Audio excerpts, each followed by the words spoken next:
राष्ट्रवादी काँग्रेस शरद पवार पक्षाच्या प्रदेशाध्यक्ष पदावरून जयंत पाटील पायउतार झाले। जयंत पाटील यांनी प्रदेशाध्यक्ष पदाचा राजीनामा दिला। शशिकांत शिंदे राष्ट्रवादी काँग्रेस शरदचंद्र पवार पक्षाचे नवे प्रदेशाध्यक्ष असणार। सत्तेसाठी जयंत पाटील भाजपत जाणार नाही असं वक्तव्य राष्ट्रवादी शरद पवार पक्षाचे आमदार रोहित पवार यांनी केले। 15 जुलैला पक्षाचा नवा प्रदेशाध्यक्ष जाहीर होणार अशी माहिती देखील रोहित पवारांनी दिली।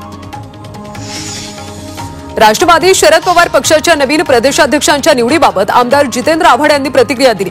शशिकांत शिंदे हे प्रदेशाध्यक्ष होणार हे मला तुमच्याकडून कळतंय। शरद पवार हे विश्वासात घेत बैठक घेऊन निर्णय घेत असतात असं देखील आव्हाड म्हणाले। जयंत पाटील राष्ट्रवादी शरदचंद्र पवार पक्षात अस्वस्थ आहेत म्हणूनच त्यांनी राजीनामा दिला असावा अशी प्रतिक्रिया आमदार संग्राम जगताप यांनी दिली। तसंच जर ते आमच्यासोबत आले तर त्यांचं स्वागत असेल असंही ते म्हणाले। महाराष्ट्रात कुठली अस्वस्थता नाही, तिन्ही पक्षात समन्वय आहे अशी प्रतिक्रिया भाजपचे माजी केंद्रीय राज्यमंत्री रावसाहेब दानवे यांनी दिली। सरकारमधला एखादा आमदार एखादी गोष्ट करतो म्हणजे सरकार अडचणीत आहे असं होत नाही असं देखील दानवे म्हणाले।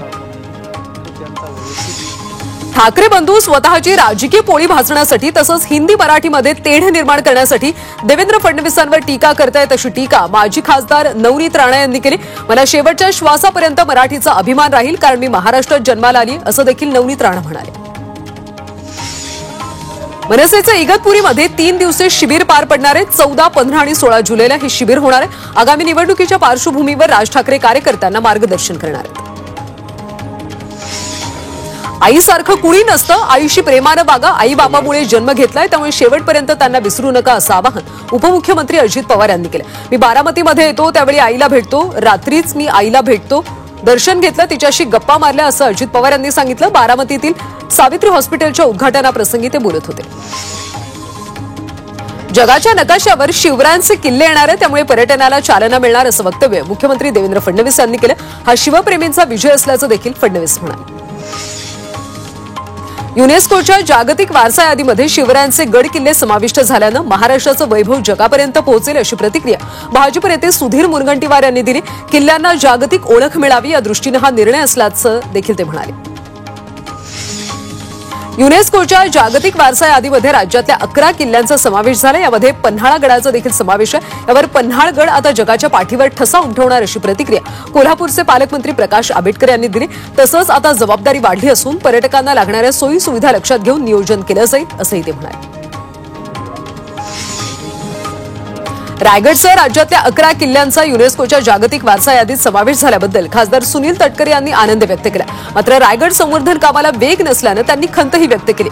ज्या पद्धतीनं राज्य सरकार रायगड किल्ल्याच्या संवर्धनासाठी निधी उपलब्ध करून देते त्या तुलनेत संवर्धन कामाला वेग दिसत नाही। या संदर्भात राज्य आणि केंद्राकडे पाठपुरावा करणार असल्याचं तटकरे म्हणाले। मनसे नेते बाळा नांदगावकर यांनी सरकारचं अभिनंदन केलं। शिवरायांच्या 12 किल्ल्यांना युनेस्कोच्या जागतिक वारसा यादीत समावेश झाल्याप्रकरणी त्यांनी अभिनंदन केलं। यावेळी शिवरायांची महती आपण जगापुढे मांडू शकतो असंही ते म्हणाले। छत्रपती शिवरायांच्या किल्ल्यांचा युनेस्कोच्या वारसा यादीत समावेश झाला। यानंतर राज्यातल्या शिवप्रेमींमध्ये आनंदाचं वातावरण। मुंबईतल्या शिवाजी पार्क इथं भाजपनं सुद्धा ढोल ताशाच्या गजरात जल्लोष केला। युनेस्कोनं नुकतेच महाराष्ट्रातल्या 11 आणि तामिळनाडूमधल्या 1 अशा एकूण 12 गड किल्ल्यांना जागतिक वारसा स्थळाचा दर्जा दिला। साताऱ्यातल्या छत्रपती शिवाजी महाराज संग्रहालयात या सर्व 12 गड किल्ल्यांच्या हुबेहूब प्रतिकृती ठेवण्यात आल्या। या प्रतिकृती आता लवकरच सर्वसामान्यांना पाहता येणार आहेत। गरिबांच्या हडप केलेल्या जमिनी त्यांना परत मिळवून देण्यासाठी विशेष मोहीम राबवण्यात येईल अशी घोषणा महसूल मंत्री चंद्रशेखर बावनकुळे यांनी विधानसभेत केली।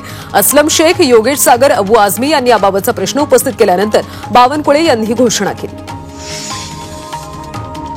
चंद्रपूरमधल्या बल्लारच्या रेल्वे प्रवाशांच्या सुरक्षेसाठी आमदार सुधीर मुनगंटीवार यांनी पुढाकार घेतला। मुनगंटीवारांनी रेल्वे स्थानकावर स्वतंत्र रेल्वे पोलीस ठाणे करण्याची मागणी मुख्यमंत्री फडणवीस यांच्याकडे केली होती। यानंतर मुख्यमंत्र्यांनी ही मागणी मान्य करत संबंधित अधिकाऱ्यांना स्वतंत्र जीआरपी पोलीस ठाणे करण्याच्या सूचना दिल्या। वादात सापडलेल्या न्यायमूर्ती यशवंत वर्मांना पदावरून हटवण्यासाठी हालचाली सुरू झाल्या। त्यासाठी केंद्र सरकार संसदेत ठराव मांडणार असून त्यासाठी खासदारांच्या स्वाक्षऱ्या घेण्याचं काम सुरू आहे। 21 जुलैपासून सुरू होणाऱ्या संसदेच्या अधिवेशनात वर्मांना हटवण्याचा ठराव आणला जाईल असं केंद्रीय मंत्री किरेन रिजिजू यांनी सांगितलं। आषाढी वारीनिमित्त 2 लाख वारकऱ्यांनी रेल्वेने प्रवास केला. त्यातून रेल्वेला 27 लाखांचं उत्पन्न मिळाले. रेल्वेने 1 ते 10 जुलै या 10 दिवसात 239 गाड्या चालवल्या. या दरम्यान वारकऱ्यांसाठी अनेक सोयी सुविधा देखील करण्यात आल्या होत्या. कर्नाटकच्या 7 जिल्ह्यांमधल्या आरटीओ अधिकारी विठुरायाच्या दर्शनासाठी पायी निघालेत. या वारीमध्ये कर्नाटकचे आरटीओ कमिशनर, विविध जिल्ह्यातले आरटीओ अधिकारी तसंच कर्मचारी उत्साहानं सहभागी झाले. विठुरायाच्या भक्तीनं प्रेरित होऊन पायी चालत पंढरपूर गाठण्याचा निर्धार त्यांनी केला. बुलढाण्याच्या येळगाव इथल्या पैनगंगा आदिवासी आश्रमशाळेतल्या 13 विद्यार्थिनींना विषबाधा झाली. रात्री कढी आणि भात खाल्ल्यानं अचानक मुलींना उलट्या आणि जुलाबाचा त्रास सुरू झाला. दरम्यान सर्व विद्यार्थिनींची प्रकृती सध्या स्थिर आहे. कोल्हापुरी चपलेबाबत प्राडानं आणखी एक सकारात्मक पाऊल टाकले.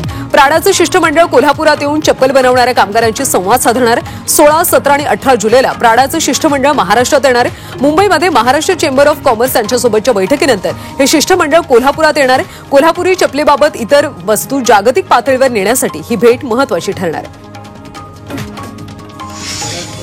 गणेशोत्सवाच्या पार्श्वभूमीवर चंद्रपूर मनपाकडून मंडळाच्या पदाधिकाऱ्यांसोबत आणि मूर्तिकारांसोबत विशेष बैठक घेण्यात आली. या बैठकीमध्ये गणेशोत्सव काळातल्या नियमांवर चर्चा करण्यात आली.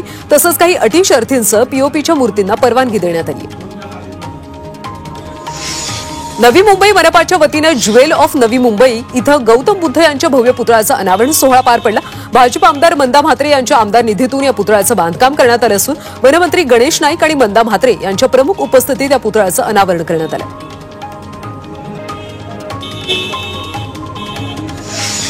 घरात काळवीट प्राण्याचं शिंग आढळल्याने एकाला अटक करण्यात आली. जालन्यातल्या अंबड पोलिसांनी दादासाहेब दिवटे या आरोपीला अटक केली. आरोपीने घरात काळविटाची शिंग ठेवली असल्याची गोपनीय माहिती पोलिसांना मिळाली होती आणि या माहितीच्या आधारे कारवाई करण्यात आली. चंद्रपूर जिल्ह्यातल्या बल्लारपूरमध्ये बनावट दारूचा साठा जप्त करण्यात आला. पोलिसांनी बनावट देशी विदेशी दारूचे 41 बॉक्स जप्त केलेत. उत्पादन शुल्क विभागाने ही कारवाई केली. या कारवाईत एका व्यक्तीला अटक करण्यात आली. येवल्याच्या अंदरसूल मधल्या मंदिरातल्या दानपेटीवर चोरट्यांनी डल्ला मारलाय. दानपेटीतले 4 ते 5 हजारांची रोकड चोरट्यांनी लांबवली. दरम्यान चोरीची घटना सीसीटीव्हीत चित्रित झाली. या प्रकरणी पोलीस चोरट्यांचा शोध घेत आहेत. धाराशिवमध्ये एका 55 वर्षीय व्यक्तीचं अपहरण करून त्याला अमानुष मारहाण करत त्याचा खून केल्याची घटना घडली. मधुकर चंदर कोळगे असं मृत्यू झालेल्या व्यक्तीचं नाव आहे. आर्थिक देवाणघेवाणीतून हा खून झाल्याचा आरोप मृताच्या नातेवाईकांनी केला असून आरोपींवर कठोर कारवाईची मागणी केली. छत्रपती संभाजीनगरमध्ये अर्धनग्न करून केलेल्या मारहाणीत एका तरुणाचा मृत्यू झाला. या तरुणाला 3 ते 4 जणांनी अमानुष मारहाण केल्याचा पोलिसांना संशय आहे. अर्जुन प्रधान असं मृत तरुणाचं नाव असून या प्रकरणी एमआयडीसी वाळूज पोलिसात अज्ञाताच्या विरोधात हत्येचा गुन्हा दाखल करण्यात आला. नाशिकमध्ये फेसबुक फ्रेंड महिलेनं 55 लाखांना गंडा घातल्यानं कृषी अधिकाऱ्यांना आत्महत्या केल्याची धक्कादायक घटना घडली. हायको ऑइलचा व्यवसाय करण्याचा आमिष दाखवून हा गंडा घालण्यात आला. या प्रकरणी नाशिक शहर सायबर पोलीस ठाण्यात फेसबुक आयडीधारक महिलेविरोधात तसंच रक्कम वर्ग करण्यासाठी बँक खातं उपलब्ध करून देणाऱ्या खातेदारांवर गुन्हा दाखल करण्यात आला. डोंबिवली पश्चिमेमधल्या एमएमआरडीएच्या ठेकेदाराचा भ्रष्ट कारभार मोबाईल कॅमेऱ्यात कैद झाला. या व्हिडिओमध्ये गटारात पाणी असताना कॉन्क्रीट टाकण्याचं काम सुरू असल्याचं दिसतंय.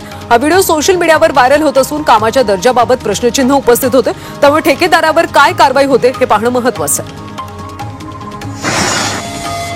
संभाजीनगरमध्ये तरुणांची जीवघेणी स्टंटबाजी पाहायला मिळाली. सोशल मीडियावर फेमस होण्यासाठी हे तरुण जीव धोक्यात घालून स्टंटबाजी करतात.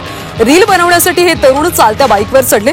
एक तरुण दुचाकीवर उभा राहून रील बनवतोय तर दुसरा गाडी चालवतोय. तरुणांचा हा व्हिडिओ सोशल मीडियावर व्हायरल झाला. नाशिक जिल्हा परिषदेतल्या लैंगिक छळ प्रकरणी आणखी एका अधिकाऱ्याच्या विरोधात तक्रार दाखल करण्यात आली. 10 पेक्षा अधिक महिलांनी या प्रकरणी तक्रार दाखल केली. पीडित महिलांनी तक्रार करण्यासाठी पुढे यावं असं आवाहन आता प्रशासनानं केलं. उल्हासनगरच्या सह्याद्रीनगरमध्ये किराणा दुकानात चोरी झाली. आरोपीने दुकानातून 53,000 रुपये लंपास केलेत. वस्तू खरेदी करण्याच्या बहाण्यानं दुकानदाराला बोलण्यात गुंतवून या चोरट्यानं डल्ला मारला. चोरीची घटना सीसीटीव्हीत चित्रित झाली. अंबरनाथमध्ये अल्पवयीन मुलाला लिफ्टमध्ये मारहाण केल्याप्रकरणी आरोपीला अटक झाली. आरोपी कैलास तनवाणीनं 4 जुलैला अल्पवयीन मुलाच्या 4 ते 5 कानशिलात लगावून त्याचा चावा घेतला होता. तेव्हापासून फरार असलेल्या आरोपीला अखेर आता पोलिसांनी अटक केली. अंबरनाथमध्ये 2 सोन साखळी चोरांना पोलिसांनी बेड्या ठोकल्या. त्या दोघांनी झटपट पैसे कमावण्यासाठी या चोऱ्या केल्याची कबुली दिली. या आरोपींकडून अंबरनाथ आणि ठाकुर्लीमधल्या 2 गुन्ह्यांची उकल झाली.